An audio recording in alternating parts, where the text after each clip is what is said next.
उनके नेता ने कहा है, हमसे कहाँ कह रहे हैं, लेकिन हमारे नेता ने कहा है कि फर्रुखाबाद में विचार चल रहा है। भाई अपनी अपनी पार्टी की तो कहेंगे, हम उनकी पार्टी थोड़ी कमेंट कर सकते हैं। उनके पार्टी अध्यक्ष सम्मानित अखिलेश जी हैं, लेकिन हमारी पार्टी पुनर्विचार करने की बात कर रही है। हम अपनी पार्टी की बात बता रहे हैं कि फर्रुखाबाद बदला जा सकता है 40 लोकसभा फर्रुखाबाद सीट का प्रत्याशी। सपा उम्मीदवार डॉक्टर नवल किशोर शाक्य की जगह पूर्व विदेश मंत्री सलमान खुर्शीद बन सकते हैं इंडिया गठबंधन के उम्मीदवार। कांग्रेसियों ने प्रेस वार्ता के दौरान खोले कई राज। कांग्रेस के प्रदेश महासचिव ने किया साफ। तो दोस्तों नमस्कार, मैं रिशाद अली और आप देख रहे हैं यूपी 76 न्यूज, खबर हमारी दुनिया तक। तो दोस्तों खबर जानने से पहले यदि आपने हमारे चैनल को सब्सक्राइब नहीं किया है तो चैनल को जरूर सब्सक्राइब करें, इस खबर को लाइक करें, शेयर करें, कमेंट करें और देखते रहें यूपी 76 न्यूज। उत्तर प्रदेश के 40 लोकसभा फर्रुखाबाद पूर्व विदेश मंत्री सलमान खुर्शीद का गढ़ है और बीते कई वर्षों से पूर्व विदेश मंत्री सलमान खुर्शीद लोकसभा चुनाव की तैयारी कर रहे थे। वहीं इंडिया गठबंधन के सीट शेयरिंग से पहले ही 40 लोकसभा सीट फर्रुखाबाद से सपा मुखिया ने डॉक्टर नवल किशोर शाक्य को प्रत्याशी घोषित कर दिया और डॉक्टर नवल किशोर शाक्य के प्रत्याशी घोषित होने के पश्चात जनपद के मतदाताओं में, खासकर मुस्लिम मतदाताओं में विरोध की स्थिति पैदा हो गई। मुस्लिम मतदाताओं व सामाजिक संगठनों एवं कांग्रेसियों की ओर से निरंतर प्रत्याशी बदले जाने की मांग की जाने लगी। यहां तक कि सपा द्वारा किए गए संयुक्त कार्यकर्ता बैठक में एक भी कांग्रेसी नहीं पहुंचा। इतना ही नहीं, जब से समाजवादी पार्टी ने डॉक्टर नवल किशोर शाक्य को अपना प्रत्याशी घोषित किया है, तब से आज तक कांग्रेसियों ने प्रत्याशी व प्रत्याशी के चुनाव प्रचार से दूरी बना रखी है। या यूं कहें कि किसी भी कांग्रेसी ने अभी तक अपना चेहरा नहीं दिखाया है। और इस मामले से पर्दा तब हटा जब शुक्रवार को कांग्रेस के प्रदेश महासचिव प्रकाश प्रधान ने कुछ ऐसा कह दिया जिसे सुनकर सपा बसपा प्रत्याशी के खेमे में सन्नाटा पसर गया। प्रदेश महासचिव ने कहा कि इंडिया गठबंधन की 40 लोकसभा सीट फर्रुखाबाद पर अभी विचार चल रहा है और कुछ ही दिनों में ही स्थिति साफ हो जाएगी, जिसके बाद कांग्रेसी युद्ध स्तर पर चुनाव प्रचार में उतरेंगे। अब चाहे वह सपा का प्रत्याशी हो या कांग्रेस का, तो वो काम कर रही है। और युद्ध के मैदान में कांग्रेस के सब सिपाही जो है वो और इसमें जो है हमारे साथ बैठे हुए जहाँ बताएंगे वहाँ काम करेंगे और इनका हो जाए तो इनके साथ काम करेंगे।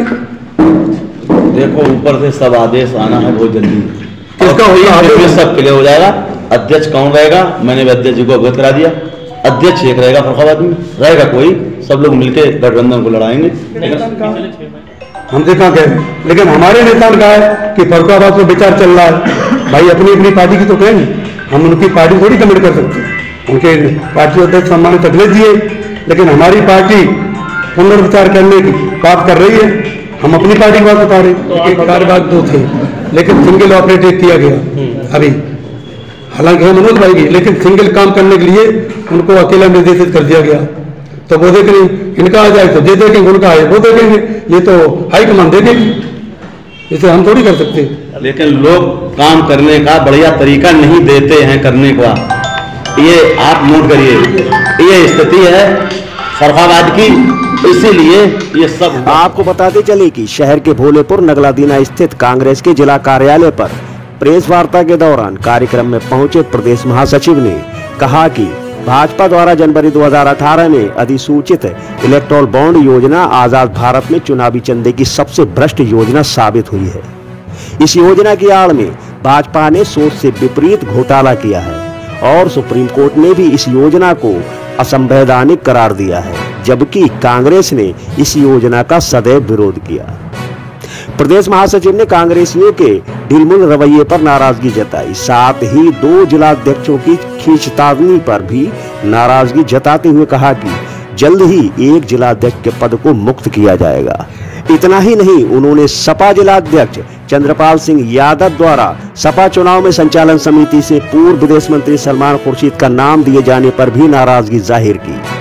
उन्होंने सपा जिलाध्यक्ष चंद्रपाल सिंह यादव को सलाह देते हुए कहा कि सपा चुनाव संचालन समिति में पूर्व विदेश मंत्री सलमान खुर्शीद का नाम देना सरासर गलत है।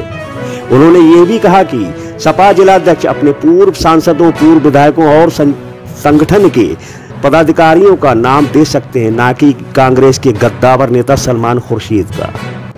इसी के साथ उन्होंने दिल्ली के मुख्यमंत्री अरविंद केजरीवाल व झारखंड के मुख्यमंत्री की गिरफ्तारी का जिक्र करते हुए सत्ताधारी दल भाजपा पर हमलावर होते हुए कहा कि भाजपा दबंगई दिखाकर विपक्ष को दबा रही है, अब देश बदलाव चाहता है। इसी के साथ प्रदेश महासचिव प्रकाश प्रधान ने यूपी 76 न्यूज को बताया। आदेश हुआ है ऑल इंडिया कांग्रेस कमेटी के सभी जनपदों में इस बात की जानकारी दूं कि इतिहास का सबसे बड़ा ये गोलमाल है, भ्रष्टाचार है, जो इलेक्ट्रल बॉन्ड के आधार पर किया गया है। भारतीय जनता पार्टी ईमानदार की छवि उभारने की कोशिश करते करते देश में इतना बड़ा घोटाला किया जो आज तक नहीं किया। और कोई अच्छा प्रधानमंत्री होता निश्चित रूप से इतने बड़े घोटाले पर बगैर मांगे अपना इस्तीफा दे देता, लेकिन माननीय मोदी जी इस्तीफा तो दूर की बात, कहीं न कहीं इलेक्ट्रल बॉन्ड की बात जनता के मध्य न पहुंच जाए, इसलिए उन्होंने दिल्ली के मुख्यमंत्री को ईडी को उनके घर भेज कर उनकी गिरफ्तारी करा दी, क्योंकि लोगों का ध्यान बढ़ सके, इसे इलेक्ट्रल बॉन्ड का सच्चाई जनता तक न जा सके। इसलिए अपने जो संवैधानिक संस्थाएं हैं उनके माध्यम से कहीं न कहीं जब भी बड़ी घटना हो कि उन्होंने होती भाजपा के खिलाफ, किसी न किसी विपक्ष के नेता के खिलाफ संवैधानिक संस्थाओं के माध्यम से कोई न कोई कार्रवाई करा देते हैं, जिससे जनता का ध्यान भटक जाए। दूसरा, अपना भ्रष्टाचार में लिप्त हैं। कांग्रेस पर कोई इतना बड़ा आरोप नहीं था। हमारे राष्ट्रीय कोषाध्यक्ष अजय माकन जी उन्होंने बताया कि कांग्रेस के सभी खाते सीज करा दिए हैं भारतीय जनता पार्टी, जिससे वो किसी तरीके से चुनाव का संचालन न कर सके।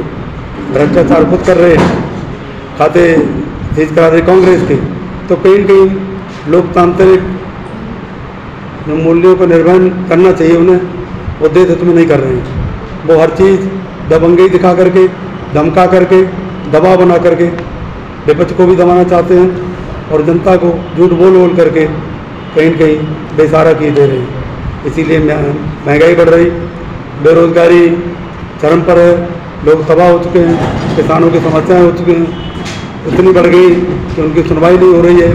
विभिन्न समस्याएं जो देश में फैली हुई हैं, जिसकी वजह से कहीं न कहीं देश बदलाव चाह रहा है, लेकिन बदलाव हो इससे पहले कहीं न कहीं जहां इंडिया गठबंधन है उसके लोगों को भी कार्रवाई करना चाह रहे हैं, वो कर रहे हैं लगातार। दिल्ली के मुख्यमंत्री जी से पहले हमारे झारखंड के मुख्यमंत्री जी को भी उन्होंने जेल भेजा था। तो ये बदले की भावना से जो कार्रवाई करते वो तो अलग बात थी। ये तो चाहते कि सत्ता से न हटें और सत्ता का दुरुपयोग करते हुए संवैधानिक संस्थाओं के माध्यम से ये विपक्षी नेताओं को कहीं न कहीं झूठे मुकदमा फंसा करके जेल भेज रहे हैं। बाकी इस कॉपी में बाकी सब कुछ लिखा हुआ है, हमने आपको दिया भी है।